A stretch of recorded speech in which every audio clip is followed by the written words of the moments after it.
Good morning, everybody. I am running late. My husband cooked me breakfast this morning, which is wonderful. He's amazing.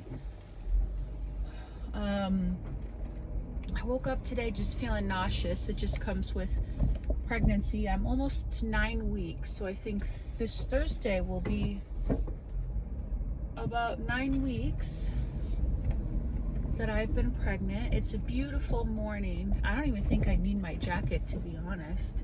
I could honestly just wear like my tank top.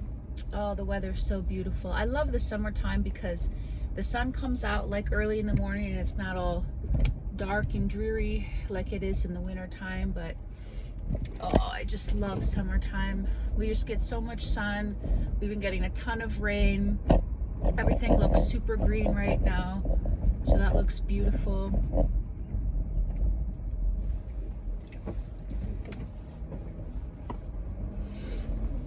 Well, I didn't really have anything planned, just when I come on. I mean, I just wanted to come on just for, updates. I did mention, an update that I'm pregnant and just getting back to the swing of things. I guess I'll just kind of say whatever pops into my mind. I guess I'll just say, trust the process. That's kind of what's been on my mind. Just trust the process, and today's message will really just be about patience and just really trusting God's process in your life. So, there's a lot of things that I still want to accomplish in my life. I mean, I'm pregnant now and I'll be due like in December, and so it's been wonderful and amazing, but there's also things that I do feel like that I want to start a side ministry, or if God ever calls me to do like full-time ministry, or there's just, I've always wanted to do like a street ministry or street evangelism, a lot like a prophetic ministry. I've really wanted to get this started, and I do what I can. I get on YouTube, I make the videos, I try to make teaching videos when I can, but I'm also like very, very busy. I work full-time too, and now that I'm pregnant, I just don't feel like I have as much energy, especially in the first trimester. Usually when you get to the second trimester, you feel a little bit more yourself. But yeah, I just wanted to come on and just encourage all of you. Just trust the process. I know that sometimes we tend to want to rush things. We want things to move up. We want things to speed up. We want to have that ministry. We want to get the job. We want to hurry up and get married. We want to hurry up and have the babies. We want to, hurry up and travel and do all these things that we want to do. But we have to be able to trust the process and trust in God's timing. And I think that sometimes we also compare our walk with others. You know what? I'm also going to kind of squeeze that into the subject for today, like just how we shouldn't compare our walks with other Christians. And I think for me, like, sometimes I compare like my walk with other Christians because I see like other prophetic people, they have like these incredible like YouTube pages, they have podcasts, they have Facebooks, and they have like over 1 million views, and they just they have so many videos with just so much rich knowledge. And I just see people that, or they do ministry full time, or they just have like these very, very like big ministries, and they just really seem to be doing a lot for the Lord. And I also have a calling from God on my life as a prophet, and sometimes I compare myself to other people. If I see other prophetesses or other prophets, their ministries, and I'm like, man, they just like really do a lot. How do they have time to make all these videos? And granted, some of them are single and not married yet, so they have a little bit more time. But I didn't become a Christian till I was like 24, 25.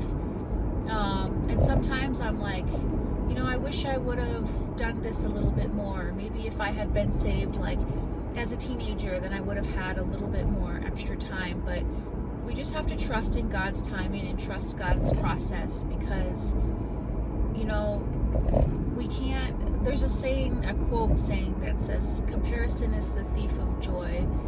And a lot of people compare their lives, especially with social media nowadays. People are like, oh, you know, this person has this perfect, great body. And I think, I mean, even as a pregnant woman too, like there can be, I don't really compare myself too much, but you know, you see other women that are pregnant and they're in the gym and they're super fit, and you see all these influencers, and you see just how disciplined other people are. But the thing is social media is not really real. A lot of people have lighting, they have professional makeup artists, they put pads to make their butt look bigger, they do a lot of extra things to create that illusion. But what people place on social media isn't always the case. You know, people want to show their best parts of their life. They're not going to show you, you know, the ugly parts, the struggles, the challenges they have. You know, there's a lot of things that go on behind closed doors that people are not aware of. That's why you can never compare your life to someone on social media, because a lot of people create like characters too, like that movie Avatar. Like, people create avatars or like these characters, but that's not really who they are in real life. Some people create these like personas, and they do it for rage bait. Maybe they just want to make people angry, but they post very controversial things because they get more views. Perfect example is Andrew Tate, that guy who's like super like red pill, men going their own way, and, you know, women, and calling women very derogatory names like hoes and whores, and you know, he doesn't call women the very best names, but I think that that's a persona that he creates. And sometimes I wonder, I'm like, is that a person even real? Like, I don't even know if he's really like that in real life. I feel like somebody just like pays him to act like that. But the thing is anybody can get on social media and portray an image or portray something that's not even like actually who they are. And I think as Christians, we also want to compare, you know, even Christian influencers. You see all these girls are like, oh, my 5 a.m.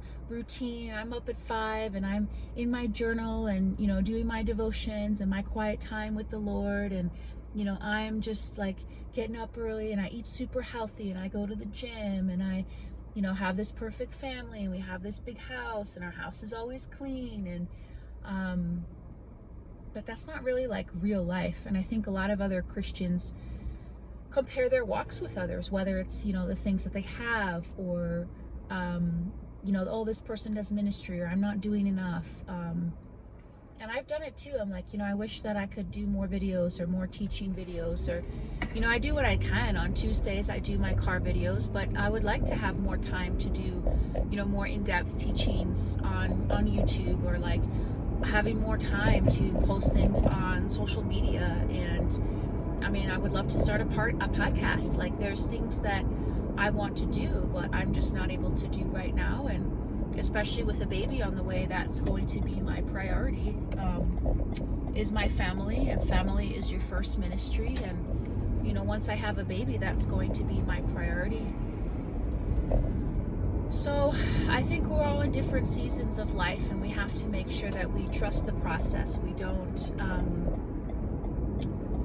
get too impatient. We don't try to rush things, get out of God's, you know, timing, enter seasons that are not for us. Some people are in seasons where they need to be going hard in ministry. They need to be making the videos. They need to be teaching. Other people enter seasons where they need to be focusing on their family, or they have little babies, or other people enter seasons where they need to be focusing on their job. They need to be focusing on providing and making money. So we all go through different seasons in life that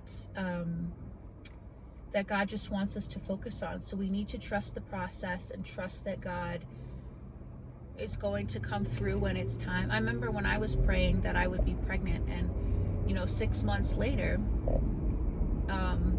it happened, and I praise God for that. And we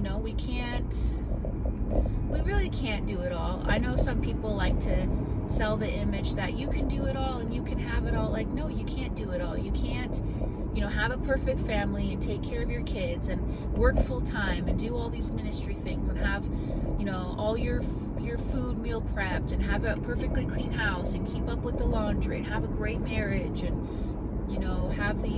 be such a great friend and serve at church. Like, you just can't. You have to pick and choose what you're able to prioritize. When you're single, your prioritization, we should always prioritize the Lord first. When you're single, you have a little bit more free time and you can serve more, you can go on mission trips, you can travel more, you can do last minute spontaneous trips or hang out with your friends, you can do more ministry things, make more videos, you can create those podcasts, you can do more when you're single. When you get married, like, your priorities shift. You want to be available with your spouse, you're building a home together, you want to learn how to keep your home clean, and then you're probably working too, so trying to manage that. And then once you have kids, like, that's your priority, are your kids. So we're all going through different seasons in life, and we're all going through different walks of life. So don't compare your life with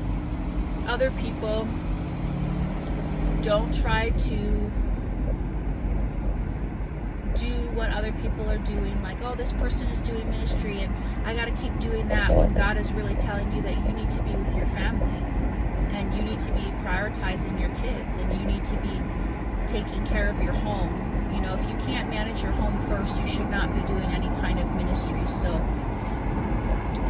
I just want to come on here and say, trust the process, be patient with God, trust the process, don't try to rush anything or jump ahead of Him. Don't compare your life with other people spiritually. Don't compare physically, how maybe you feel other people are more attractive than you are. Don't compare that. Don't compare like what people have. If they have a bigger house than you, or a bigger car, or they have this fancy job that you really want, don't compare your life. We all make choices in life. I've heard women say that they envy women that get to stay at home and raise their kids, but then there's also women that they're stay-at-home moms, and they envy women who maybe have their own income and can provide for their families financially. So either way, like, the grass always looks greener on the other side, but just stay in your lane, keep your grass watered, do what God's calling you to do. Don't compare your life. Be patient, wait on the Lord. Your timing is coming, and you can't do it all. You can't. You have to pick and choose what you're going to be able to prioritize.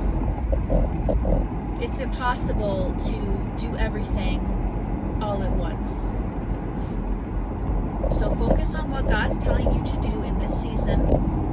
Do what you can. If you can only make quick videos, if you can only maybe serve at church once a week, if you can maybe go serve at a homeless shelter like once every 2 weeks or once a month, that's okay. As long as you want to be doing something. If you can't be serving at all in ministry because you're very busy with your family, that's great. Like, family is your first ministry. Don't put so much pressure on yourself to try to do everything, be everything. Even Jesus needed to take breaks too, because a lot of people needed things from Him. There were a lot of demands that people wanted on Him. So, just trust the process. It's getting sunny here. I'm just getting on the freeway, so I'm going to put my glasses on, but just continue to trust the process. Don't let people also put you down. If you are choosing to go into full-time ministry, don't let people persuade you you're not going to make any money. If you're going back into secular world, don't you want to put God first? If you are quitting your job so you can be with your kids, but don't you want to bring income? If you need to go back to work to bring in some income to help your spouse, don't you want to stay with your kids? It's like, no matter what you choose, there's always going to be people critiquing things. And I know this video is kind of all over the place, but my main topic is really just trust the process, be patient, and don't compare your life with other people. Stay in your lane. Don't try to do it all at once. Be content with what you have. Live a simple life. Don't try to impress the Joneses, because the Joneses are broke too. Don't try to keep up with all the trends, and your neighbor has a new car, so now you have to get a new car. You have a family member that has a bigger house, now you feel less than because you only have, I don't know, a 2-bedroom, 2-bathroom, but your sibling has, I don't know, 5 bedrooms, 5 bathrooms. Like, don't compare your life. Just focus on what God is telling you to do. And don't let people put you down and try to persuade you. Trust in God's timing. Don't jump ahead of Him. He will let you know when things are going to start to come through for you.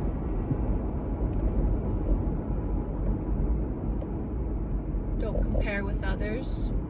You're an individual person with individual gifts, and you have something that somebody else doesn't have. That's why the body of Christ is so beautiful, because we all have different gifts. We all are different, but we all make up the body of Christ. We're all meant to serve each other. Our gifts are used to serve others, not to make us better or compare. It's not about who has the best gift or who has the best calling, or some people are called into 5-fold ministry, some people are not.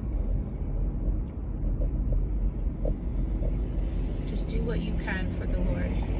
So I pray that that was encouraging.